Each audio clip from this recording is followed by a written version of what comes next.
Soy Juan Pablo Barrios Oliva, candidato a magistrado en materias civil y administrativa en este 22º circuito que corresponde a Querétaro. En la boleta color rosa me encontrarán con el número 11. Del lado derecho están los hombres y yo soy el primer lugar, número 11. Licenciado, ¿por qué aspiras a este puesto? Qué buena pregunta, amigo Sergio. Yo creo que la primera razón es vocación. Yo he consagrado mi vida a la administración de justicia. Es una de las cosas que más disfruto hacer desde que tomé esa decisión. Y pues creo que lo hago bien. No quisiera parecer arrogante, pero son muchos los años que le he destinado a esto, mi preparación, a hacerlo como titular de órganos jurisdiccionales, y me parece un enorme compromiso para con la ciudadanía y con la patria misma. ¿Cuál es el diagnóstico que tienes tú del Poder Judicial? Lo primero, creo que como institución, los servidores públicos que la integramos, estamos aquí para dar la cara y dar respuesta a soluciones a problemáticas, no para recibir ovaciones y aplausos. Al final, la historia es quien juzga nuestro trabajo, pero considero existen problemas identificados, focalizados, como lo es la corrupción y el nepotismo, pero en relación a esos dos puntos me quisiera atrever a decir, uno, no es en el nivel que hay en los otros poderes, en el legislativo y en el ejecutivo, y dos, considero con todo respeto que la fórmula que utilizaron para tratar de quitar estos grandes vicios no persigue ese objetivo, ya que ninguna metodología es aplicada con ese propósito, pues. Entonces, mi diagnóstico es que hay una crisis institucional originada en mayor medida por la reforma judicial, en mi concepto. Y lo digo como ciudadano y también como alguien que conoce las entrañas de la institución. Claro, es perfectible, desde luego, las personas lo son, y también las instituciones, pero creo que esa no era la forma, pues. O sea, ¿la reforma no te convence? No, para nada. Y lo digo como un juez federal. Me parece que el quitarme de una posición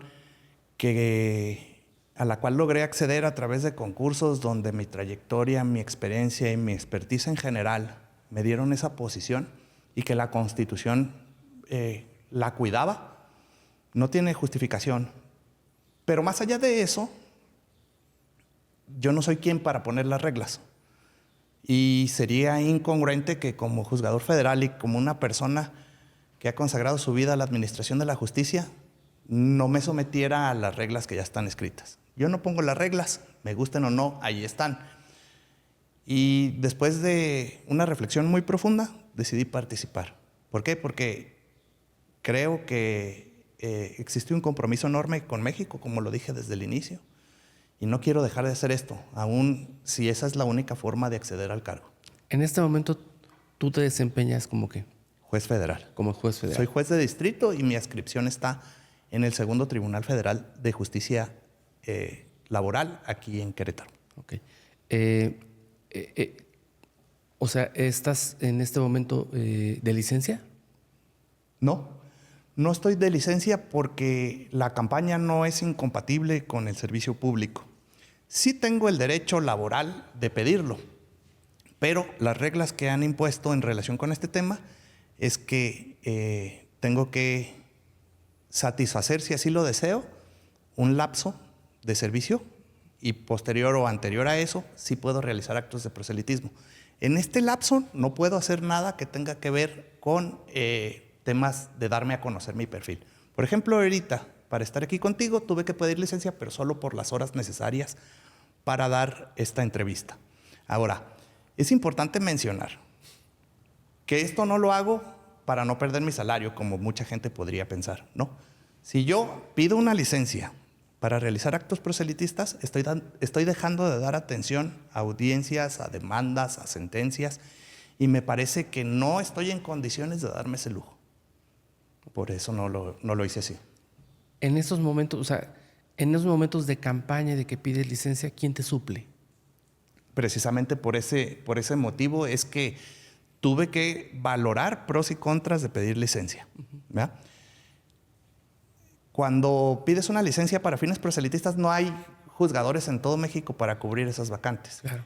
Y pues es a lo que nos orillaron, a hacer trabajo de campo, a hacer actividades en redes, exposición a medios de comunicación. Y entonces nadie suple nuestras ausencias. Por eso prefiero que sea el tiempo estrictamente indispensable para poder atender también mi prioridad. Claro.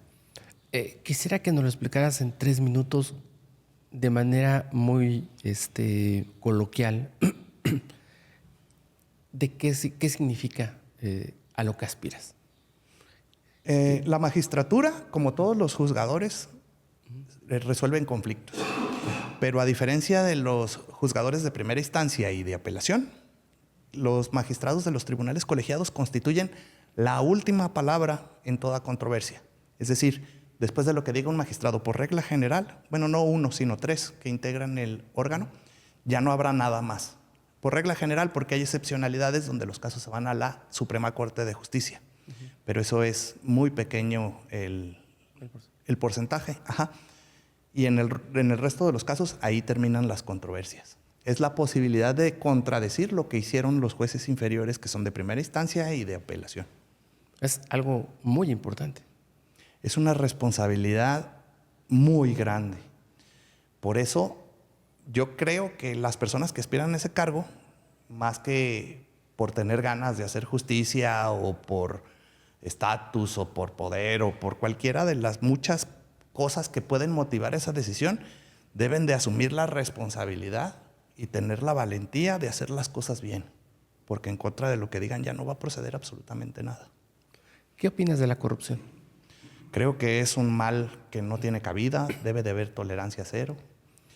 Creo que existe algunos casos aislados en el Poder Judicial que, al menos los que yo he sabido, les han dado trámite y han sido sancionadas las personas.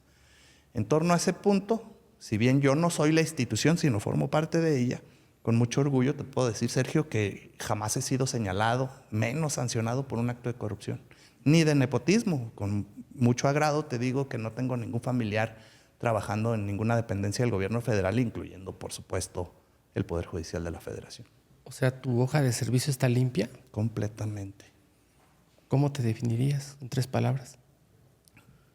Pues me parece interesante lo que dijiste de la hoja de servicio. No solo eso está limpio, también mi conciencia.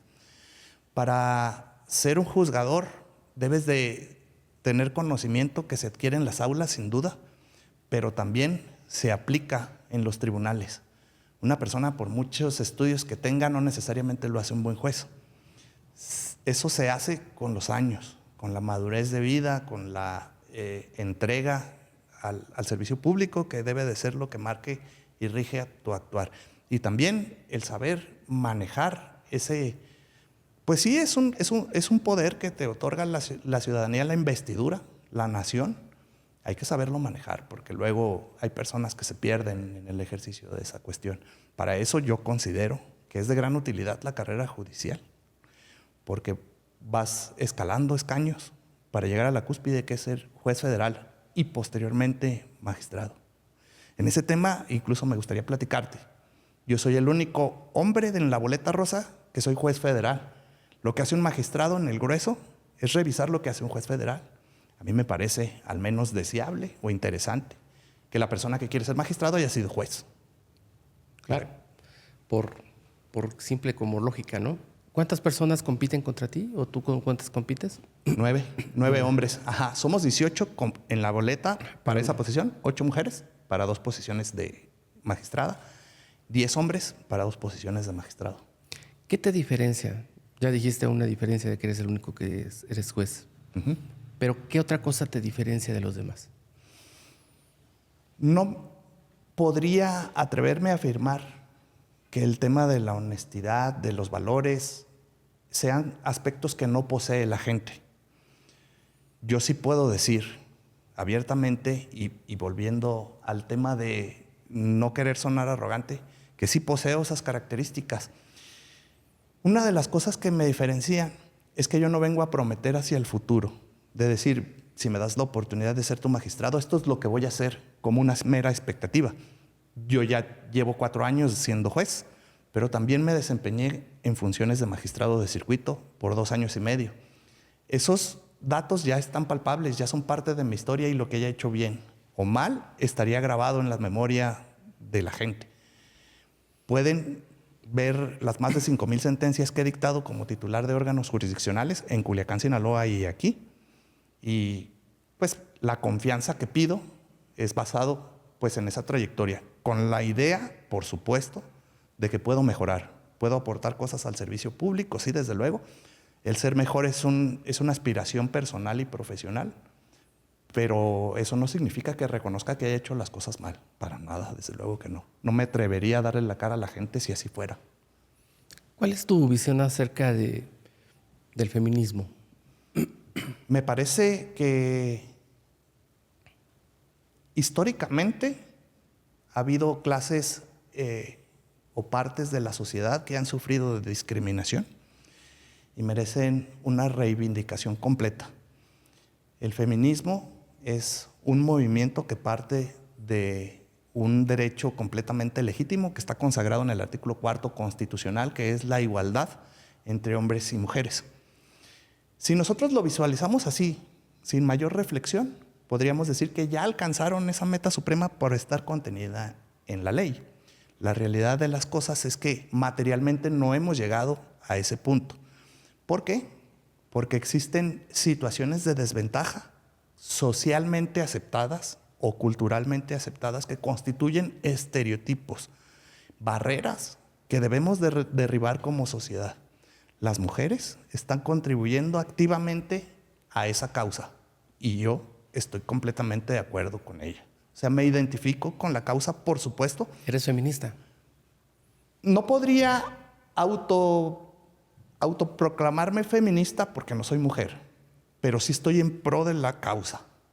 Soy empático con las finalidades que persiguen y como jurista, cada conflicto que tengo, donde tengo que resolver un aspecto de desigualdad o discriminación, juzgo con perspectiva, tratando de dar a cada quien lo que legalmente le corresponde. ¿Cómo debe de evaluarse, licenciado, cómo debe de evaluarse un juez y cómo se debe de evaluar un magistrado? ¿En cómo dicta sus sentencias o cómo debe de ser la evaluación? Esa es la visión tradicional, que incluso históricamente se dice, un juez debe defenderse en sus sentencias. El mismo Código de Ética del Poder Judicial de la Federación no prohíbe, pero sí deja entrever que no está bien visto que haya exposición de medios de los jueces. Nosotros debemos, tradicionalmente hablando, estar en nuestros privados, resolviendo asuntos y dejar que las sentencias hablen por nosotros. Pero creo que eso ya en la actualidad ha sido rebasado. La realidad es que tener ese contacto con la gente no solo es deseable, sino ya es una obligación que se constituye en la necesidad que las personas sepan quiénes somos. Ponerle rostro a los jueces es algo positivo, pero también es un gran riesgo, porque si conviertes a los juzgadores en políticos, pueden pensar más en las próximas elecciones que en las próximas generaciones. Y eso es un enorme riesgo porque al momento de dictar sus fallos existe la posibilidad que piensen en algo que los haga populares y no en hacer justicia para las partes. Nosotros no venimos aquí a ser populares, amigo Sergio. Nosotros venimos a resolver conflictos justamente. Hay un efecto que se llama el efecto contramayoritario, que es la decisión que debes de tomar como juzgador de resolver un conflicto a pesar de que eso no te va a volver popular a las masas. A mí me ha pasado en varias ocasiones, manifestaciones en pro o a favor de cierta sentencia, y solo un juzgador que además de tener experiencia encausa su carrera en la independencia judicial, puede hacerlo con valentía y con honor, que así es la justicia. ¿Qué caso podrías manifestar así como que te haya tocado y que se hayan tenido que utilizar esas cosas, esas características? Los poderes fácticos están inmiscuidos en muchos asuntos. A veces no se ve a primera vista. En un caso en Guadalajara me tocó, por ejemplo, que había mucha atención por parte de los agentes del Ministerio Público. Normalmente ellos presentan un alegato ministerial, antes se llamaba pedimento, diciendo cuál es su opinión en relación con un asunto. Punto. En este caso presentaron más de 20 opiniones y yo decía, esto es inusual, por decirlo menos. Y en una ocasión, una persona de la cúpula de la Fiscalía fue y habló conmigo y me dijo, es que en este asunto está muy interesada una persona que era, en algún tiempo fue titular de una fiscalía local. Y entonces ya vi pues hacia dónde apuntaba toda esta presión que estaban generando. Para mí me parece que es un desvío completo de autoridad. O sea, sí te han tratado de, te has visto sometido a presiones, Sometido no, pero sí he estado expuesto a esos conatos. Imagínate, 8 años en Culiacán, 2 años y medio como magistrado. He conocido de materia penal, he conocido de materia administrativa, donde hay aspectos de poderes fácticos innegables, ¿no? En el materia penal, la delincuencia organizada; en materia administrativa, los actos gubernamentales; incluso en materia civil o mercantil puede haber ahí ciertas cuestiones de los poderosos cuando tienen que ver con dineros. La independencia judicial, la objetividad y la imparcialidad es tratar de alejar, no tratar, conseguir alejar todo lo que sea ajeno al derecho para poder resolver una controversia. ¿Pero nunca te han intentado corromper? Con dinero no, ni con amenazas, gracias a Dios. No ha estado de por medio mi vida, ni tampoco una tentación relacionada con un aspecto económico. Yo creo que sí. ¿Cómo enfrentar eso? Porque además es algo muy próximo. Con valentía. Con valentía. Es importante saber que un juez, un juzgador, hablo en lo general, juez o magistrado, tiene que saber que si la ocasión lo amerita, aún a riesgo de perder el cargo, la libertad o incluso la propia vida, tenemos que hacer las cosas que corresponden. Y lo digo tan dramático porque es verdad. El que sabe de historia sabrá que esta ya se repitió en algunas otras latitudes y ha habido personas que están en el exilio, que han sido privados de la vida o de la libertad por hacer las cosas bien. Si la situación lo amerita, sin ponerse en peligro, por supuesto, porque no sería algo que yo aconsejaría jamás, pero si la ocasión lo merita, es optar por el bien común. Esa es la importancia de la función. ¿Cómo lograr, ahorita mencionabas una cosa importante, que te conozcan, que las personas sepan quién eres, sin caer en el extremo de hacer bailes o de compararse con personajes de caricaturas? O ¿cómo lograrlo? O sea, ¿cómo lo has logrado tú? Sí. ¿O lo has intentado y haces TikTok? Sí, claro. ¿Bailecitos y esos? No, por supuesto que no. Me parece que debo de partir por una premisa principal.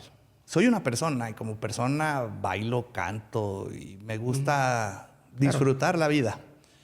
Pero cuando es portada sobre mis hombros la toga, ya represento una investidura de la nación, pues. Es un poder que me da la nación para hacer una tarea específica.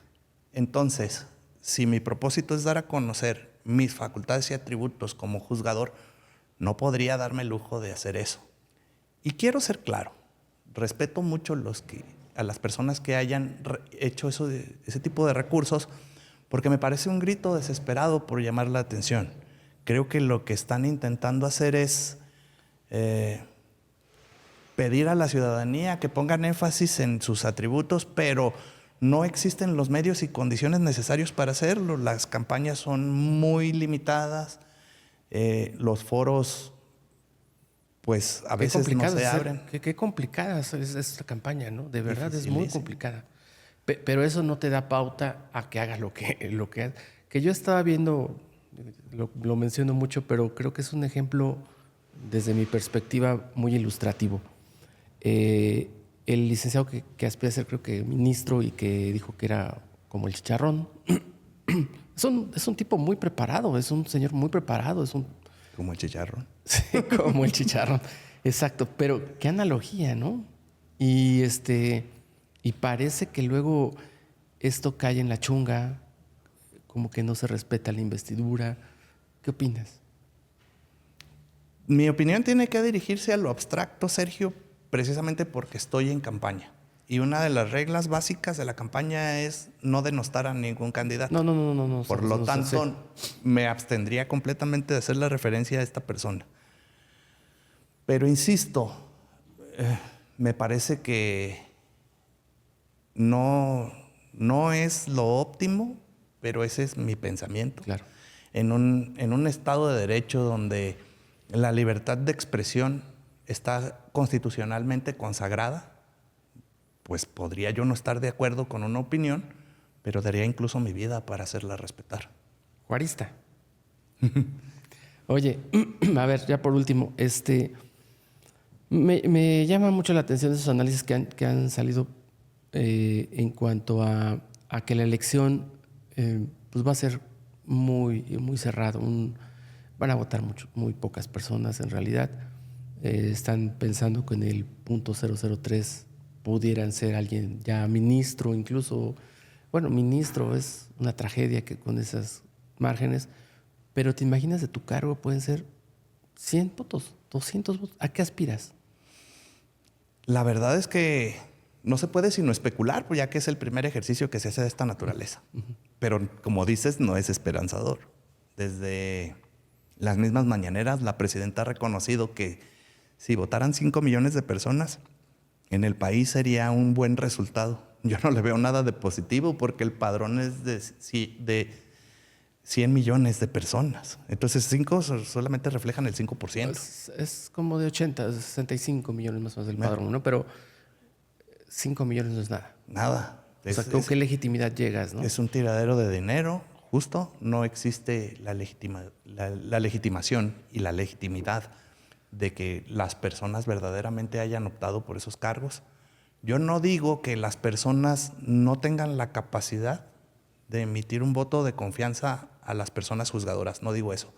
Yo digo que no se les da la verdadera oportunidad de informarse cabalmente para decir, esta persona sí es buena. O sea, ¿cómo definir con qué bases si una persona es buena o no? Porque pues prometer no empobrece, pero yo he escuchado cada promesa que honestamente me parece un engaño. Eso lo único que denota no solo es irresponsabilidad de prometer lo que no está en sus manos, sino también que jamás en su vida ha pisado un tribunal. Y entonces, ¿cómo van a hacer eso, no? Sí, esto está terrible. ¿Temes el voto corporativo? Sí, creo que el voto estructural es un riesgo inminente. ¿Tú estás afiliado a algún partido? No, por supuesto que no. No militas en ningún partido, que no está dentro de las prohibiciones. Prohibiciones, pero no militas en ningún partido. Es que la congruencia no solamente se ve en las resoluciones, se ve en tu forma de vida. Lo que haces en lo público debes hacerlo en lo privado, sino qué clase de gente eres. Yo no estoy a favor de ningún partido político, tampoco en contra, debo decirlo. Estoy en contra del mal gobierno y de las decisiones que son tomadas a la ligera. Por eso me siento preparado para resolver en temas administrativos. Que dicho sea de paso, me gustaría aclarar a ti y a tu audiencia que aunque en este momento soy un juez laboral, no desconozco para nada la materia administrativa y civil, ya que más de 25 años de mi vida la he consagrado en una parte a la abogacía, en esas materias corporativas. También las materias que conocí como magistrado en Culiacán fueron estas. Y en la academia llevo más de 20 años enseñando Derecho Administrativo. Entonces sí sé de Derecho Administrativo. Perfecto. Pues no sé si pudiéramos encontrarnos unos 10 días más adelante o unos 15 ya en la recta. Vamos a la mitad de la campaña, ¿no? Ya pues casi a la mitad. Y ya para que nos cuentes, de veras que debe ser toda una... Ya te voy a acompañar a hacer campaña. Ha de ser todo un proceso muy complicado. Si a las personas que están en las posiciones mediáticas, que estos políticos ponen bardas, ponen espectaculares, la gente ni los conoce. O sea, están ubicando bardas y espectaculares para conseguir 2% de conocimiento. Justo. 2%, 3%. Ya cuando les va muy bien, es 4% de conocimiento en una encuesta para que los seleccionen candidatos. Ahora imagínate ustedes que no tienen absolutamente nada. Terrible, ¿no? Y las reglas son muy estrictas, hay muchísimas prohibiciones. cada foro en el que yo soy invitado lo valoro y lo atesoro como oro molido, aunque debo de ser honesto contigo. Ha habido medios de comunicación que me buscan y me dicen, sí te entrevisto, pero te cobro. Y me dicen además, nadie se va a enterar, ¿no? Pero yo sí me voy a enterar. Y no es el dinero, amigo Sergio, es la congruencia. O sea, yo no puedo dictar resoluciones jurídicamente dando la razón o en contra a algún derecho y actuar como si no existiera el derecho. O sea, las reglas son para seguirse. Y sé que a lo mejor resulta pues una ilusión o utopía el decir que puedo ganar a pesar de la estructura gubernamental o de cualquier otro poder fáctico que esté en mi contra, pero prefiero intentarlo. Morir de pie, vivir arrodillado, como dicen, ¿no? Perfecto. Te agradezco, licenciado. Muchas gracias. Un gustazo, Sergio. Oye, antes de que te vayas, Sí, señor. di qué número de la boleta, en dónde te encuentran y cómo te llamas. Juan Pablo Barrios Oliva. Soy el juez Barrios. En redes me pueden encontrar así, TikTok y Facebook sobre todo. Voy a estar en la boleta color rosa, número 11. Espero tengas la confianza porque realmente no te estoy mintiendo, sé hacer las cosas y sé hacer las cosas bien. Muchísimas gracias. Gracias, licenciado.